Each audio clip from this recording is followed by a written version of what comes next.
Se o título executivo for omisso, não falar nada, esse momento vai ser realizado pelo devedor no momento da entrega. Então, no momento da entrega, o devedor faz a individualização da coisa. Agora, se tiver sido pactuado entre as partes no título executivo, essa escolha vai ser feita pelo credor. E como foi pactuado que ele faria a escolha, na petição inicial ele já tem que determinar qual é o bem a ser entregue. Então, olha só, se for obrigação de coisa incerta, por regra geral, quem faz a escolha, quem individualiza o bem é o devedor no momento da entrega. Agora, se no título ficou pactuado que essa escolha ia ser feita pelo credor, o credor, no momento que ingressa com a ação judicial, na petição inicial, ele já faz a escolha. E depois de feita a escolha por qualquer uma das partes, a outra vai ter um prazo de 15 dias para impugnar a escolha, caso não esteja de acordo com o que foi pactuado, tá? Então isso vocês vão ver ali no material também. As outras regras da obrigação de coisa incerta vão seguir as mesmas regras que a gente já acabou de falar da obrigação de coisa certa, que é o prazo de 15 dias para entrega, a possibilidade de aplicação de multa pelo atraso no cumprimento, a ordem de busca e apreensão ou emissão na posse pelo juiz e a possibilidade de converter essa execução em valor para continuar ela em pagar quantia se ela não foi cumprida ou em relação a frutos e prejuízos que ficaram, tá? Então isso assim é um resuminho do que é mais importante sobre esse assunto. Aí eu quero que vocês leiam no material, eu coloquei tudo isso dividido em tópicos e vocês vão poder acompanhar junto com o que está no Código de Processo Civil a partir do artigo 806. Além disso, o que eu quero falar hoje ainda com vocês é da obrigação de execução de fazer e não fazer. Então, vamos pensar na mesma situação. Duas pessoas realizaram um contrato e vamos pensar agora que a obrigação é de fazer. Vamos pensar numa obrigação de fazer uma casa. Então, eu tenho um contrato entre as partes e elas tinham pactuado uma obrigação de fazer a casa pelo pagamento, vamos supor, de 100 mil reais. Deixa eu só... Peraí que entrou, me perco. Bom, deixa eu voltar aqui. É que tava tendo um barulho aqui fora na janela, aí eu me perdi aqui. Bom, na obrigação de fazer e não fazer, então, vamos pensar na mesma situação, onde eu tenho um contrato realizado entre as partes e elas pactuaram uma obrigação de fazer. Eu peguei o exemplo de fazer uma casa. Vamos supor que o prazo para fazer essa casa era o prazo de 1 ano. A pessoa que foi contratada não conseguiu cumprir com a obrigação e não está finalizando essa obra, não terminou a casa, e é necessário ingressar com uma ação judicial. Então eu vou fazer a mesma coisa, eu vou fazer uma petição inicial, vou apresentar o título, e agora, sendo uma obrigação de fazer, o juiz vai ter que ordenar esse cumprimento.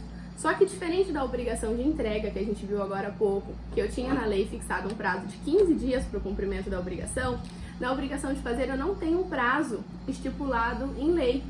Porque não tem como, vamos supor, o legislador prever todas as possibilidades de obrigação de fazer e deixar um prazo fixo. Aqui eu dei um exemplo, uma obrigação de fazer uma casa, mas pode ser uma obrigação de pintar um quadro, de uma prestação de serviço, de um show. Então não tem como a lei estipular um prazo que caberia para todas as situações. Então aqui na obrigação de fazer, quando ela não for cumprida de forma espontânea para o devedor e tiver o ingresso de uma ação judicial, o juiz vai fixar o prazo para o cumprimento dessa obrigação. Pode ser que já tenha no título esse prazo, mas se não, o juiz pode fixar esse prazo. Então a lei não fala em prazo, igual na obrigação de entrega falava no prazo de 15 dias. Aqui o juiz vai fixar o prazo para ser realizada essa obrigação de fazer. Na obrigação de fazer, ele também pode colocar a multa, essa multa que a gente acabou de falar na obrigação de entrega, uma multa para que o devedor cumpra com a obrigação, pense que seja melhor fazer a obrigação do que ter um encargo a mais, o juiz também pode fixar na obrigação de fazer e não fazer. Então o juiz pode falar assim, olha, você tem o prazo de 2 meses para finalizar a obrigação e terminar a construção da casa, sob pena de multa de tantos reais por dia. Pode ser feito isso também, tá? Só que aqui, a busca e apreensão e emissão na posse não é mais eficaz igual era na obrigação de entrega, porque a pessoa tem que realizar uma obrigação. Então não tem mais como utilizar esse mecanismo. Então o que pode ser feito? Se a obrigação não for feita de forma espontânea pelo devedor, ela pode ser realizada por terceiro ou pelo próprio exequente e os valores serem arcados pelo executado. Então, se a obrigação não conseguiu fazer com que o devedor cumprisse a obrigação no prazo estipulado, mesmo colocando multa, ele não conseguiu cumprir a obrigação, pode ser determinado que essa obrigação seja realizada por um terceiro ou o próprio exequente pode cumpri-la, só que sob custas do executado. Então, o executado que vai ter que arcar com as custas dessa execução, dessa obrigação que não foi cumprida por ele. Vocês vão ver lá no material também que toda vez que eu tiver alguma situação como essa, depois o valor tem que ser apurado em liquidação, se for o caso, para chegar a um valor exato e passar a obrigação, depois passar a execução para a obrigação de pagar quantia. Então eu tenho, a princípio, uma obrigação de fazer. Se essa obrigação não foi realizada pelo devedor, mesmo em ação judicial, e não for mais possível ser realizada por ele, pode ser estipulado, pode ser determinado que essa obrigação seja realizada por um terceiro ou pelo próprio exequente às custas do executado. Então vai ser apurado qual é o valor que foi gasto, quanto que era aquela obrigação, faz uma liquidação e agora a gente passa a executar o devedor em pagar quantia, não mais na obrigação de fazer. Então a gente vai mudar o procedimento, que é o procedimento que a gente vai ver na próxima aula.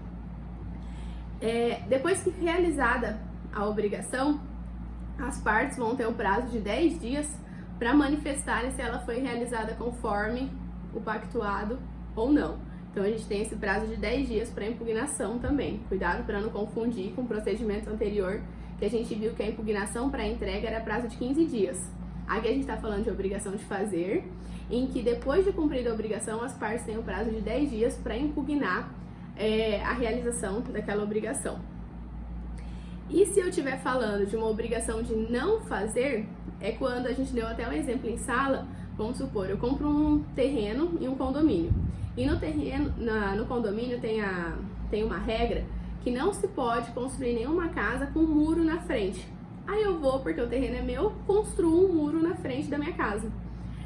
O pessoal do condomínio me notifica, eu não retiro o muro falando que o terreno é meu. Se eles precisarem ingressar com uma ação judicial, vai ser uma ação judicial de uma obrigação de não fazer, porque não era permitido que eu construísse aquele muro e eu acabei realizando a construção. Então, numa obrigação de não fazer, os procedimentos realizados vão ser para desfazer.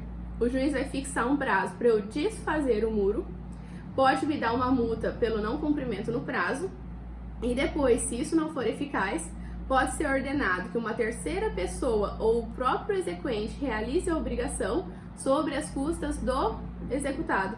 O valor vai ser apurado por liquidação e depois a gente continua o procedimento de execução, cobrando do devedor a quantia certa, que é o que a gente vai ver na próxima aula. Então, resumidinho sobre a aula de hoje, é isso que eu estaria falando com vocês em sala.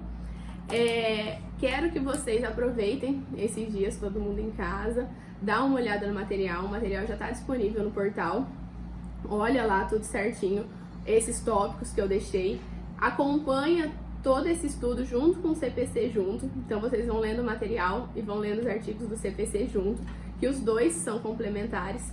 Depois, qualquer dúvida que vocês tiverem, ou vocês me mandem por aqui, eu faço depois um vídeo respondendo as dúvidas, ou se não, na semana que vem, quando a gente for falar de obrigação de pagar quantia, eu também posso responder as dúvidas antes, depois começar a aula. Vamos ver como vai ficando melhor, tá?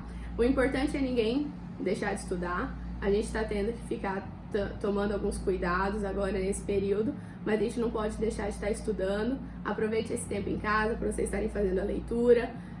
Depois vou ver se eu deixo disponível a aula, vou colocar no portal também para vocês estarem assistindo de novo, e que qualquer dúvida vocês me falam, tá bom?